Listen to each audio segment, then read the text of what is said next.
If you follow me on Instagram, then you will have seen that I've just wrapped up a 10-day marathon shoot of my 5th cookbook project. It was full of creativity, challenges, and since I know so many of you are interested in shooting cookbooks yourselves as food photographers, I really wanted to share some insights, both technical as well as personal, that I've learned along the way to make it as successful a cookbook shoot as possible. So let's dive straight in. So the first lesson I wanted to share with you is that preparation is key for a successful cookbook shoot, especially one that was as large scale and as long as this one. Now, since we had to shoot 80 recipes over a 10-day period, it was actually super important to plan out every detail as much as possible to make sure that all the deliverables were covered during that time. So before the shoot, the client prepared a mood board for us to help the food stylist with colors for backgrounds and props, as well as for myself to kind of get the visual tone just right for the lighting. We also had a detailed shot list for the day, so we knew exactly what recipes we were shooting, and this also helped the chef that was on the team to shop for the ingredients the night before, and then to prep for the recipes in the morning before the stylist and myself arrived on set. This ensured that as soon as we arrived on set, there was actually food ready and available for us to shoot. Now, prior to the shoot, meetings were also held with everyone on board to decide on things such as angles for each of the recipes, a rough idea of the composition so that the stylist could then decide what props to pull and bring on set. So planning out the entire shoot beforehand has been such a game changer to ensure that not only did we get photos that looked amazing, but also that we were completing the deliverables in a timely manner. Now, pre-preparation is essential for any type of shoot, be it a product shoot for a brand, a restaurant shoot, or even a long cookbook shoot like this one. So don't think that just because you're doing a one-day job, pre-preparation shouldn't be involved. Okay, on to lesson number 2, and that is to be as adaptable and flexible on set as possible. Now, this probably sounds contrary to what I've just said with so much pre-planning that was involved, but whilst it's super crucial to have a plan, being adaptable on set is equally as important, because no matter how much you prepare and pre-plan, you're always going to get unexpected surprises on the day of the shoot. So as an example, one of the shots that we had planned was an aerial flat lay of a cheesy artichoke dip. So we wanted a hint of fresh artichokes peeking in that were nice and purple and green.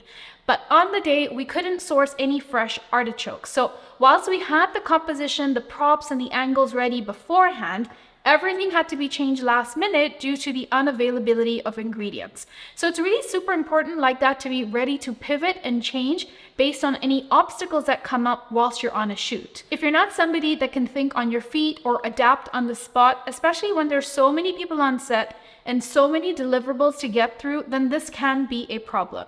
Okay, the next lesson I have for you is a technical tip that you can use if you're using Capture One.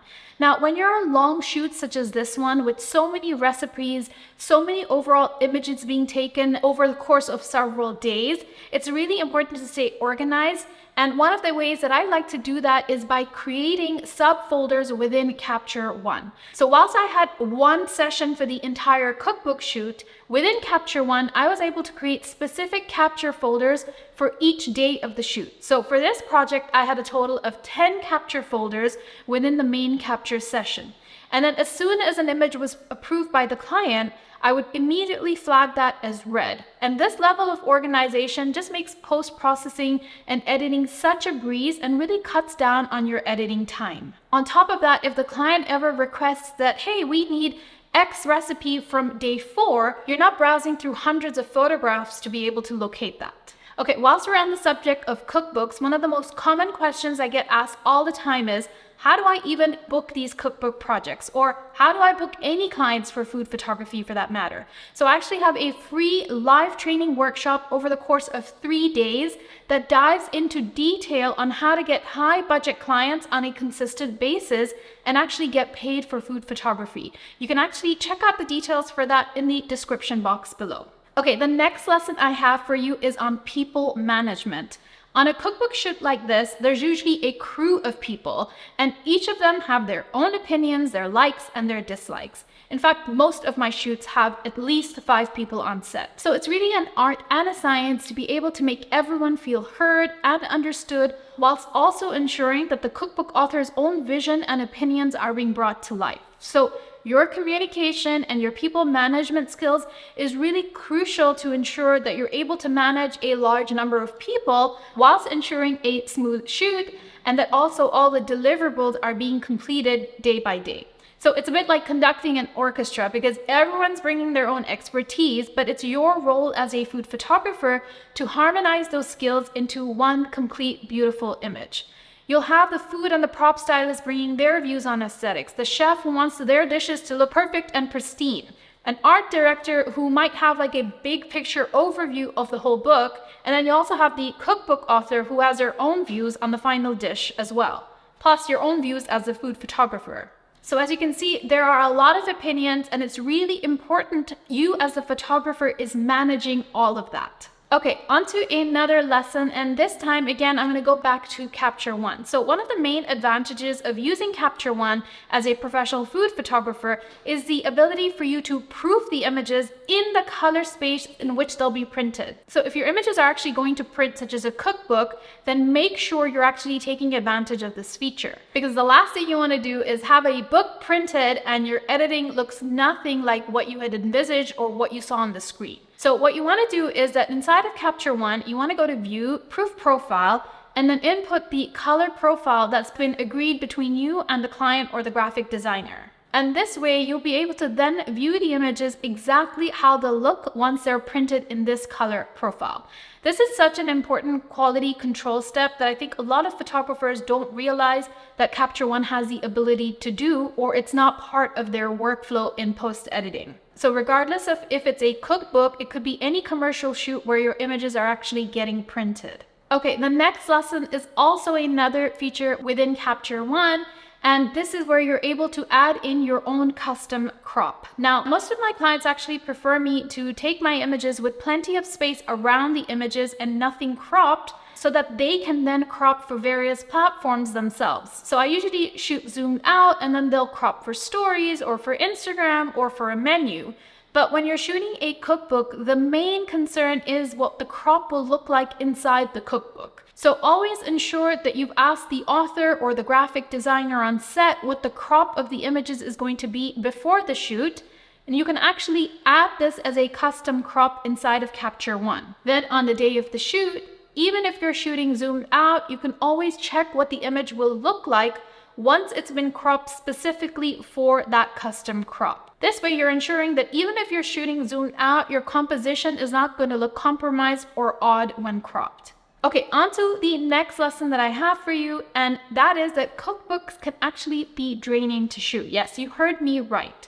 Cookbook projects are super demanding. For example, this shoot was a 10-day shoot, and we didn't have a single break in between. We were working through the weekends. And as a creative, you really need to be on the ball and constantly thinking about lighting and composition throughout the 10 days. It's not like you can have a couple of hours off or a day off not worrying about how the images will turn out. I always say to my clients that as a food photographer, especially one that's not in-house like myself, it's like being the first day on a job every single day. You have to be on your top game.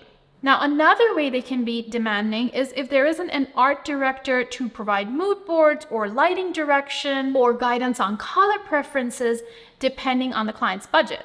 Your client might be wearing all the hats, or they might expect you to wear all the hats. So thankfully, this particular cookbook did have an art director, but that's something you really want to clarify during your sales process and charge accordingly. The last thing you want to be doing is taking on additional roles, such as that of a graphic designer, that takes up your time without actually being compensated, because that's actually going to lead to burnout and you feeling drained. I think it's probably fair to say that most food photographers desperately want to shoot a cookbook. It's kind of like the cherry on top of the ice cream for most creatives, right?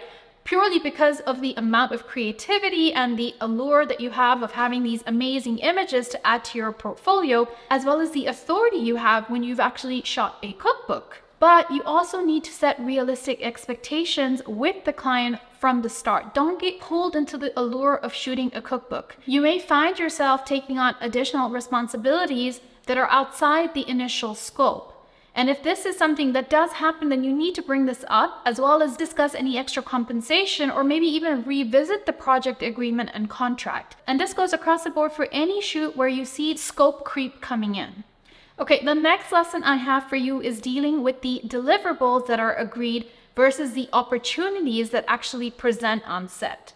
So most of the time when you're doing such a large project, you're pricing your proposal based on the deliverables and the time it will take, plus licensing and expenses. Now, for this shoot, we were actually shooting 80 recipes over a 10-day period. So I knew I had to hand in 80 images, one for each recipe. However, sometimes on set, there were times when we captured more images than what was initially agreed. Sometimes we just had beautiful produce on set. Sometimes it was a process shot that turned out even better than the final recipe.